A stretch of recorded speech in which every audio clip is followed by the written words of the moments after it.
name is Boots Teddy, and my heritage is German. My maiden name in German is Bertha Kruger, and my mother-in-law was born in Posen, Prussia. My parents spoke German. My grandparents emigrated from Germany, but I speak very little German or understand it. I'm a life member of the Lansing Liederkranz Club, and I'm here to tell you a brief history of our group. It's the oldest ethnic club in Michigan. With me is Henry Lambrecht, our vice president, and he will share his personal, unique story a little later. Germans arrived in 1683 and make up the largest ethnic group of immigrants in this country.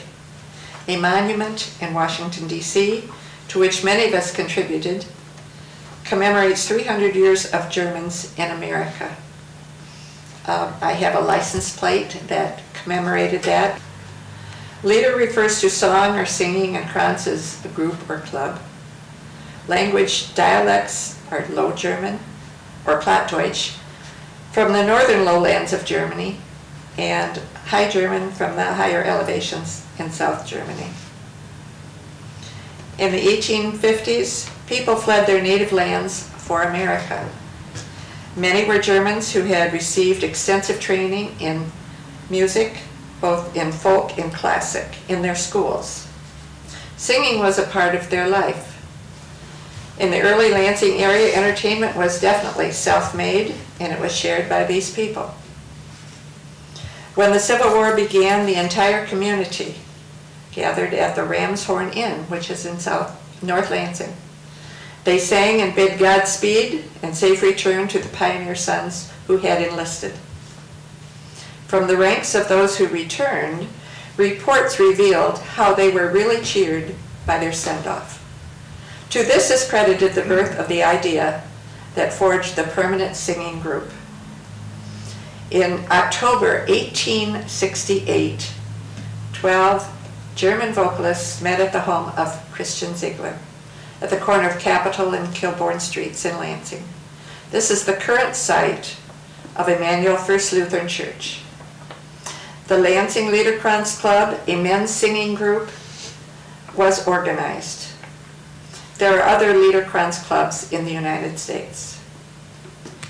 The first president was Friedrich Schneider, Civil War veteran. Other officers were Rudolf Kern, vice president, Christian Ziegler, secretary, Louis Birch, treasurer, and Gottlieb Ziegler, librarian. Remember, this was a singing group. In March 1869, just 5 months after they organized, they had the foresight to incorporate as a benevolent society with emphasis on singing. This group was patterned after the choral groups of Germany. The First Clubhouse was built on North Grand River Avenue in 1872. After fire destroyed it in 1883, a new one was built. In the 1900s, this was enlarged to include a stage and a ballroom on the second floor, and dining and club rooms on the first level. Throughout the club's history, officers and trustees were prominent area business persons. In 1875, a sickness death insurance society for men and women was organized next door to the Liederkranz Club. In 1904, this group called the Arbeiter Unterstützungsverein built a new brick building. Just 1 block away was the Harigari. This was for tumbling and gymnastics. In 1909, they moved into a larger structure, and these buildings and their cornerstones still stand in Lansing, in the Old Town area. These combined societies played a large part of the musical and social life in Lansing at the turn of the century. The Liederkranz was the most active because of their state and national affiliation. Sangerfests, or singing festivals, were interchangeable with groups from Saginaw, Bay City, Owasso, Jackson, and Detroit. There was also national competition. To this group of people, common community and social life was as important as church and family. They provided an evening of community singing at Christmas. New Year's Eve was a highlight for adults, and the February masquerade, or Fasching, is still celebrated each year on the Saturday before Lent, with emphasis on costumes. In the early days, large gardens of the Liederkranz and Arbeiter backed up to the Grand River, where tables and chairs and benches were among the trees. There, the Lansing City Band gave concerts during summer, and the Arbeiter even had their own 40-piece band in concert for a while. July 4th, Independence Day, was a big day of celebration for these freedom-loving people. All records of the club were in German, the only language spoken during meetings. As we entered World War I with Germany, the Liederkranz properties were taken over by the city of Lansing. Ironically, the club's oldest member at that time, Christian Gunther, inspired the extensive sale of war bonds. In 1934, the club leased a building at 111 East Grand River Avenue and purchased it in 1938. At that time, members' wives formed an auxiliary, appropriately called Ladies Liederkranz Society. They helped raise money for local charities. Following World War II, the Lansing Liederkranz Club was the social center of several German national police groups that were sponsored by the United States government at Michigan State College of Police Administration. In 1957, the present clubhouse was built at 5828 South Pennsylvania Avenue. It was enlarged to its present state in 1968. This fine facility features a wooden dance floor, a small stage, a kitchen, a large mirrored back wooden bar, and is fully carpeted. It is a popular rental spot for special events. In 1992, the Ladies Society became a part of the Lansing Liederkranz Club. The club maintains national affiliation with DANK, D-A-N-K, stands for Deutsche American National Congress, spelled with a K. Age 18 is necessary for membership, but there are no ethnic requirements. Currently, members are of many nationalities. We have Polish, Czech, Bulgarian, Lebanese, and this Lebanese man speaks fluent German, Lithuanian, Hispanic, as well as German and Americans. I'm proud of my family's 3-generation membership, and our club's oldest member is 100 years old. Membership increased greatly in the early 1950s, and business was then conducted in English. Many skilled German tradesmen emigrated to Lansing, recruited by the local Olufsen Corporation. They were attracted to the Liederkranz activities, which involved the whole family, including small children. The club has participated with a float in the Michigan Parade. Area high school German class students are regularly invited to the Fasching. We have hosted performing students and adults from Europe in connection with the Michigan Blue Lake Fine Arts Camp. We have a booth at the annual Art in the Park event. We contribute each year to needy persons in Lansing as part of our Christmas community service. The club donates its facilities for the local annual Lansing Area Safety Council Workers Function, and the local Kiwanis Cub is making their final plans at our clubhouse for the Hawk Island Playground project. To support these services, we hold monthly dinner open to the public on the third Saturday from September through May, followed by dancing to a live band. A special evening for the public will be a dinner and dancing on Friday, June 18, 2004.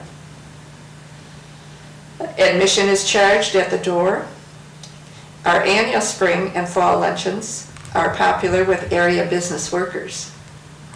On May 12th through 14th this year, we hold our annual spring rummage sale. On the first Sunday in November every year, we hold our annual bazaar. This features not only handcrafted items, but luncheon with good German food and delicious pastries. A big event for the club is our annual children's Christmas party, complete with Santa's visit. In October 2003, we celebrated our 135th anniversary, and each year we have an annual Oktoberfest. This is held in September to coincide with the original wedding celebration in Munich, Germany in the 1600s, which lasted for 2 weeks and ended on the first day of October. I thank you for the privilege of being here tonight to tell about the club, and I would like to have Henry contribute with his own personal, unique story. Thank you. Thank you. Well, thank you, Boots. You covered most everything that I could have said, but I fit in a little bit different than most people. I mean, a lot of people have lots of stories to tell, especially when they get up in our age. And in my situation, it turns out that my parents migrated from Germany. I was the product of their marriage. And then my dad passed away when I was 4 years old. My mother took me back to Germany for a visit, because all her relatives were over there. And somehow she fell in love with my uncle, the brother of my first dad. And they hit it off pretty good, but then when the war came, they tried to get over here and couldn't do it because she had lost whatever citizenship she had by marrying another German. So I could have come over here because, as the rules are, a citizen by birth, I had the right to come back, but to whom? She has made some friends here, but not relatives. So guess what? I got stuck over there and went through the school system, got invited by Adolf to join his army. Either you do or you don't. That was the situation. And I was lucky enough that I got into the last part of the war and through training. And by the time I got through training, the whole thing fell down, the whole thing quit. And we were on a march down towards Linz, Austria, and escaped the uprising in Czechoslovakia. And by the time we got down near into Linz, the American tanks cut us off. They were heading towards the Russians. And so we spent a few days up there on the farms laying around, and then the MPs came along, straight ahead, keep walking. So I was fortunate enough not to get into the fighting. How old were you? I was 17. 17. And during the moving around from one camp to the other, which was lightly guarded, there was no fenced-in area, just a few posts around, stationed around the side that told you where to get back.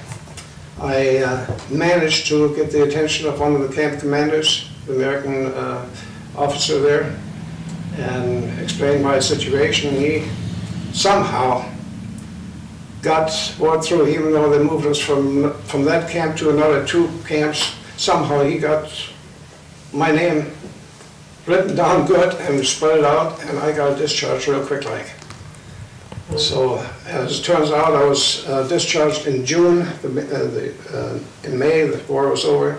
I got discharged in June, and if I had been still in the German uniform at 18, I might have had a heck of a time getting back over to the States or preserving my citizenship. Because under the Nazi regime, you didn't have anything to say about it anyway.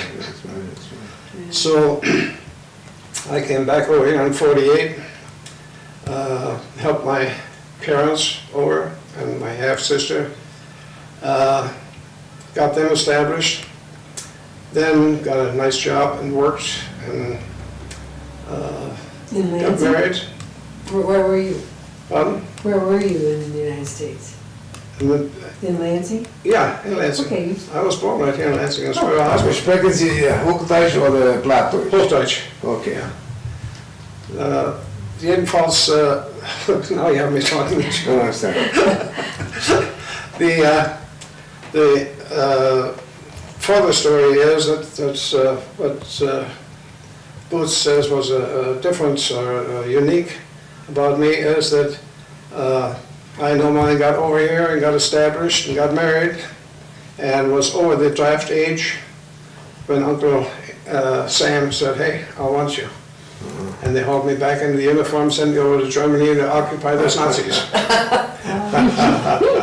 That's a good story. Yeah.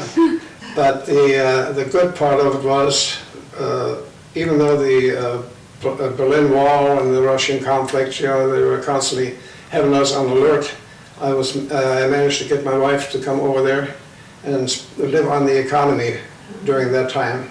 That gave me a little bit of relief from KP too. So she had quite a, even though we didn't travel much, you know, didn't have much time, didn't have the cash either. She enjoyed it and got acquainted with some nice families over there in Germany, which later on we invited over here. And we still were in contact with them until they passed on. So what I started to do then, later on, is to write some of these experiences down as I recalled them, and had a friend of ours help me straighten it out, you know, put it in the right kind of context, make it more flowing instead of just stating the facts like I had started to. And she helped me put this little booklet together here. And as you can see here, it says 2 worlds and 1 life. That's the name they gave it. And in that, I hope to relay some of these incidents and some of my lifestyle to my grandchildren, children and grandchildren, because so much of it got lost when my dad passed away, and he would never talk about the war. He was drafted also in the last years of the war, ended up on the Russian front, disappeared, and we didn't hear from him until he happened to come down from the railroad station about 1.5 years after the war ended. He was in a Russian prison camp, but to his fortune he was a baker, and pastry baker by trade, and naturally they used him in the bakery. So at least he didn't starve to death, and he didn't have to work extremely hard like some of those people. There are more interesting and more heart-gripping stories out there in this world about wartime experiences. Mine, like I said, I just skipped over the tops and got away with it. And so I'm quite fortunate. And it does draw me to the Liederkranz because there's German people that are friendly people. Whether they're German or not doesn't make any difference, you know. At least you don't have to worry about anybody getting rough, getting rowdy. You know, it's a nice, comfortable get-together. So I joined actually right after I came over here, and then during the time that I raised my family, 4 kids, I kind of dropped back, and then in '80 we joined again, and I've been active ever since. As far as this outfit is concerned, you know, the popular garb over there has been for years lederhosen, you know. Stand up so we can see them. Pardon? Well, okay. Sure. Well, mine, the lederhosen, the short ones, are quite popular. Yeah. And I had a pair, but like I told Boots on the way over here, that they shrunk, you know. And then it got winter time, and in the winter time, you know, sneeze got kind of cold too, you know. So my wife insisted that I get something a little bit warmer. And as you can see, that this takes care of the beer belly. So did you have to import those? Pardon? Did you have to import those? No, you can get them in Frankenmuth. Oh, They sell them yeah. up there, yeah. Mhm. Yeah. And you can import them too, you know, you can get them through the internet even. They Yeah. have advertised right along. And another thing I might mention too about Germany, if people go over there, One custom is that, even for locals, that as you go from town to town or from sightseeing place to another, you get these little shields. They don't give them away, you sell them. But every place you go, they give you that little shield and two little nails, and you hammer them on there. And you see this one here is pretty well traveled. Yes. It's actually an imitation of the real tool. This is just aluminum or some kind of material. But it makes it good to walk around. Very nice. Okay. And at the same time, you get these stick-ons on the hat too. You know, from those towns. It's just a fad that you go through. Some people think that everybody runs around in lederhosen and dangles, which is not true. But the old customs are still being kept up in different regions, you know, especially on Sundays and holidays. And you have so many varieties of garb that you'd actually have to start a picture book, you know, and show them all. The funniest one that I know is the one in Hessian, where my mother was born. They have these black, wide dangles on, or dresses on, and they have these cute little hats that look like a little coffee cup on top of the head. Some of them are red, some of them are black. Well, the red ones are still single. The black ones are taken.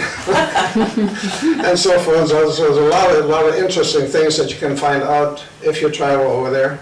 The bus tours are good for anybody that has never been over there, because they will grab you and put you from one place to the other, you know, and you get a roundabout view of it. But mostly they travel on the traveled places. So if you have a little bit of knowledge of the German language and you can afford to rent your own car, I find that the best way you can do is meet the people off of the main routes, you know, in the small towns, and there are lots of them over there, I'll tell you that. Because every time you turn a corner, there's another little village here and a village there. On the Autobahn, you don't see nothing. So that's about all I could tell you. As far as the club is concerned, as Boots pointed out, nationality has got nothing to do with it. If you have a friendly attitude and you like to go dancing and listen to music and have some good to eat, come on down. You're always welcome to have you, especially for the dinners. You pay a small fee for the dinner. The women prepare it, or the men in groups prepare it right there on the spot. And if you don't get enough, you usually can get much left over. So. One thing that I'm real proud of is that the health department always gives us very, very high marks for our facilities, because we do serve the public. We are, you know, inspected. And recently, one of our trustees and our secretary attended a seminar that was put on by the city or state food handlers, so that they would be certified in that and could supervise in that area. And we are checked over quite regularly, and we do have various bands. Every month it's a different band, including we've had Linda Lee direct from the Bavarian Inn in Frankenmuth, and this one coming up now in May is called The Polish Kid. Actually, he's probably about 60 years old, and he plays a beautiful accordion, and his wife plays the drums, and they spend all winter playing in Tucson. And on their way back to their summer home in Michigan, they make our club their stop. So that's an interesting, but we have talented people in the club. Henry plays the accordion. We have other members that play accordion. We have a retired band director. We have a piano teacher. We have trained vocalists, and many just average persons who like good food and dancing and companionship. You know, they have a word for it. Gemütlichkeit. Yes. Yes. Yes. It's just feeling at ease, you know. Yes. But you'll find, I think, that persons of German heritage are quite artistic, whether it's painting or music or stitchery, or like I made my own outfit. But it's just, I think we take pride in what we do, and quite the do-it-yourselfers. Pull it off a little bit because the bottom of the apron is very pretty. This is embroidered. Oh, wow. Ganz schön, ne? Pearls that I stitched on, and the apron, No. and then the dress. Very nice. And That's- then the that's- piece.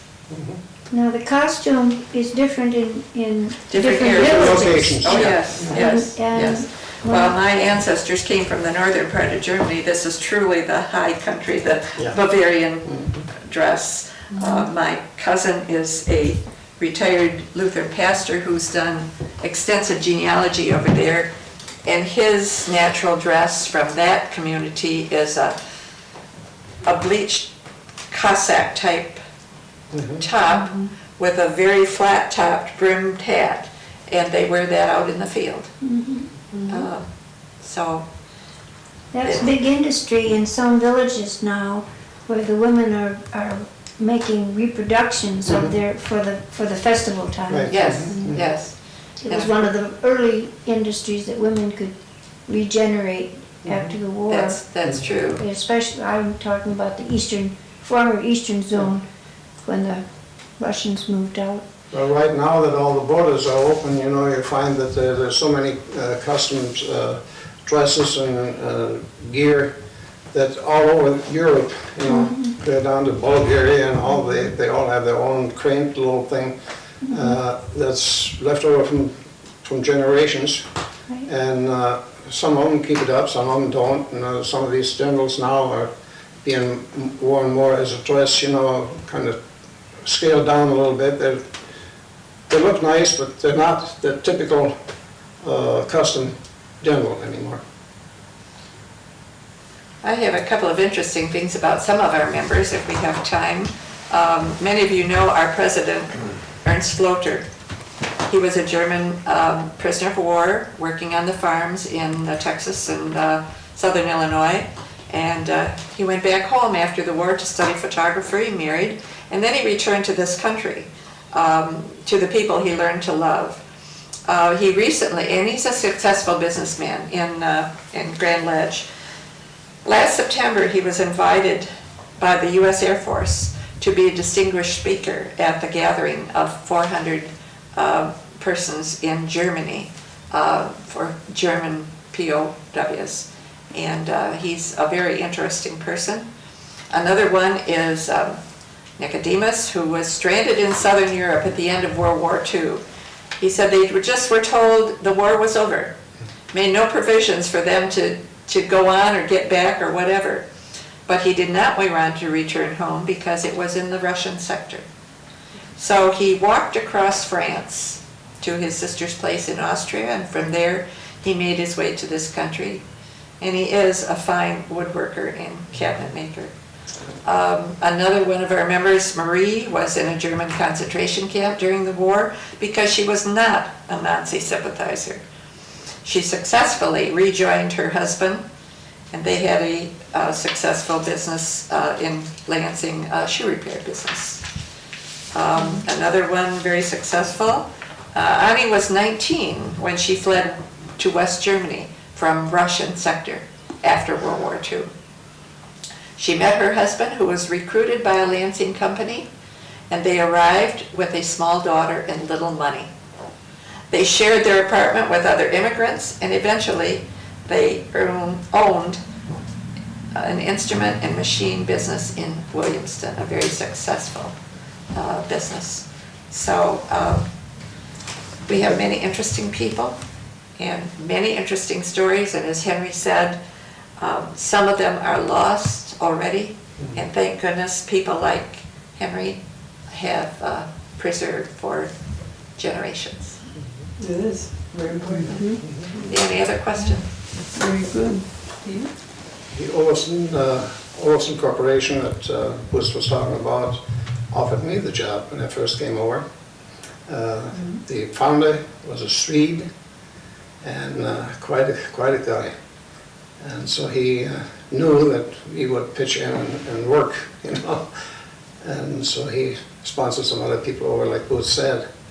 And but over the years, the business was sold and resold by the young Olafson, and finally went belly up just recently. So I spent 43 years there, so I'm quite fond of it. Yes, I have nothing else except to mention how my ancestors got to this country. And in 1850, my grandparents could not see to get ahead under the Kaiser in Germany, so they decided to come to this country. Grandfather was 18, grandmother was 16, and they came to this country. Got on a sailboat and were 3 months on the ocean.